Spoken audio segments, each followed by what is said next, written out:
दोस्तों, नीला रंग प्रकृति में बहुत कम पाया जाता है, खासकर जब जानवरों के साम्राज्य की बात आती है। जबकि कुछ लोग यह तर्क दे सकते हैं कि आकाश और महासागर प्रकृति में नीले रंग का उदाहरण है। वे केवल हमें नीले दिखाई देते हैं, वास्तव में उनका रंग नहीं होता है। दोस्तों, आज हम दुनिया के 10 नीले दुर्लभ जानवरों से आपको रूबरू कराएंगे। Electric blue gecko. Tanzania blue gecko, जिसे इलेक्ट्रिक ब्लू गेको के नाम से भी जाना जाता है, तंजानिया के जंगल के एक छोटे से क्षेत्र में पाई जाने वाली एक प्रजाति है जो मुख्य रूप से स्क्रू पाइन पेड़ों पर पाई जाती है। अपने नाम के बावजूद इलेक्ट्रिक ब्लू गेको में बिजली पैदा करने की क्षमता नहीं होती है, बल्कि इसका नाम इसके नीले रंग की अद्भुत जीवंतता को दर्शाता है। ब्लू जैकस आकार में बहुत छोटे होते हैं। पूरी तरह मैच्योर होने पर अधिकतम लंबाई 2 से 3 इंच तक पहुंच जाती है। हालांकि उनकी विशेष रूप से लंबी पूंछ उन्हें फुर्तीले धावक और ग्लाइडर बनने में सक्षम बनाती है, जिससे इनकी गतिशीलता बढ़ती है। ब्लू ग्लोकस, जिसे ब्लू सी स्लग या ब्लू सी ड्रैगन के नाम से भी जाना जाता है, एक न्यूडिब्रांच है। समुद्रों और महासागरों के पेलजिक क्षेत्रों में पाया जाता है।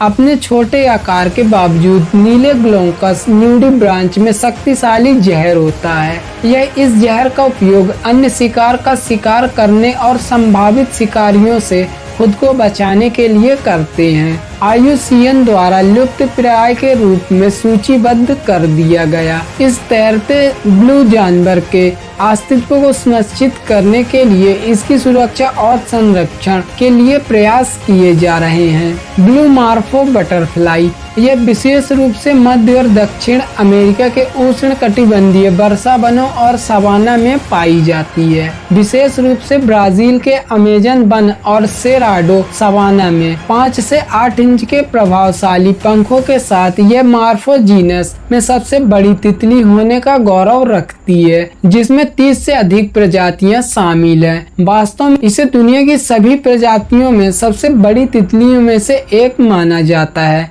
ब्लू मार्फो मुख्य रूप से जंगल में पाए जाने वाले सड़ने वाले फलों और रसों को खाकर अपना भरण पोषण करते हैं और यह कम उगने वाले पौधों के नीचे अपने अंडे देते हैं। ब्लू अमेरिकन लॉबस्टर, ऐसा अनुमान है कि जंगल में ब्लू लॉबस्टर के मिलने की संभावना 2 मिलियन में से 1 जितनी कम है और एक को पकड़ने की संभावना और भी कम है। लगभग 200 मिलियन में एक ब्लू लॉबस्टर अपने प्राकृतिक आवास में असाधारण रूप से दुर्लभ है और मुख्य रूप से एक्वेरियम और संरक्षण सुविधाओं में देखी जाती है। इन ब्लू लॉबस्टर के विशिष्ट नीले रंग को आनुवंशिक उत्परिवर्तन के कारण माना जाता है, जिसके परिणाम स्वरूप एक प्रोटीन का अत्यधिक उत्पादन होता है जो उनके प्राकृतिक लाल रंग द्रव्य एस्टेक्सैंथिन के साथ मिलकर क्रेस्टिसाइनिन नामक नीले जानवरों का यौगिक बनाता है। जबकि रेड लॉबस्टर आमतौर पर पाए जाते हैं और अक्सर एक बेस कीमती व्यंजन के रूप में बेचे जाते हैं।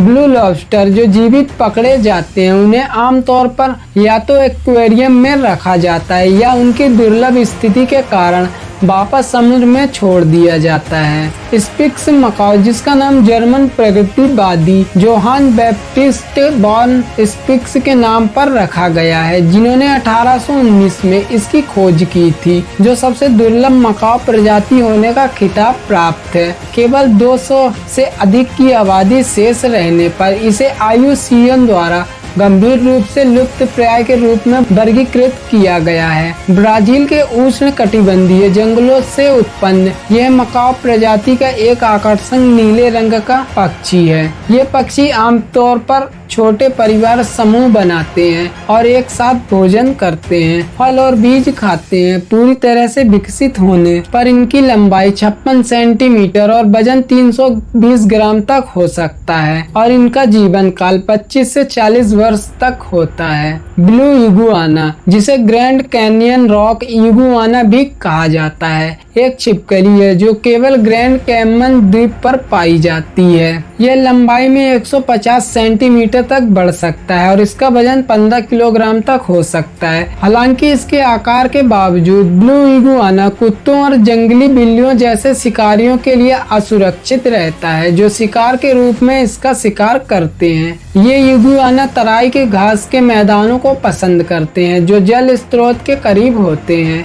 जिससे इन्हें फूलों, फलों, पत्तियों को खाने में आसानी होती है जो अक्सर पेड़ों की पहुंच के भीतर होते हैं। अफ्रोपाओकोंगेसिस अफ्रीका में कांगो तराई के जंगल से उत्पन्न यह विशेष प्रजाति मोर की 3 जीवित प्रजातियों में से एक का प्रतिनिधित्व करती है। ये अपने असाधारण लंबे पंखों के कारण अधिकांश लोगों के लिए अधिक पहचानने योग्य है। हालांकि अफ्रीकी पीकॉक की अपनी विशिष्टता है जो इसकी चमक दमक की कमी की भरपाई करती है। अन्य पीकॉक प्रजातियों की तुलना में कांगो पीकॉक आकार में छोटा होता है। इसकी पूंछ छोटी होती है। इनके पंख हरे और बैंगनी रंग के साथ साथ गहरे नीले रंग के होते हैं। मादा पीकॉक के पंखों में नीला रंग काफी कम होता है। सर्वाहारी के रूप में ये नीले जानवर अपनी सीमित भौगोलिक सीमा के भीतर बीज, फल, कीड़े, उभयचर और छोटे सरीसृपों से युक्त विविध आहार खाते हैं। अंटार्कटिक ब्लू व्हेल 30 मीटर तक की आश्चर्यजनक लंबाई और 200 टन के आश्चर्यजनक वजन के साथ अंटार्कटिक ब्लू व्हेल को समुद्र और भूमि इतिहास दोनों में सबसे बड़ा दर्ज प्राणी होने का उल्लेखनीय गौरव प्राप्त है। ये जमीन पर रहने वाले सबसे बड़े जानवर विशाल अफ्रीकी हाथी से भी आगे निकल जाता है। ब्लू व्हेल का विशिष्ट नीला रंग मुख्य रूप से पानी के भीतर दिखाई देता है, संभवत जलीय वातावरण में नीली रोशनी की बढ़ती हुई दृश्यता के कारण। हालांकि जब ये शानदार जीव सांस लेने के लिए सतह पर आते हैं तो इनका रंग भूरा नीला दिखाई देता है। तो दोस्तों, यह थे कुछ ब्लू एनिमल्स। आपको हमारी आज की यह वीडियो पसंद आई तो इसे लाइक जरूर करें और ऐसी ही वीडियोस के लिए हमारे चैनल को अभी सब्सक्राइब करें और बेल आइकन दबाना ना भूलें। धन्यवाद।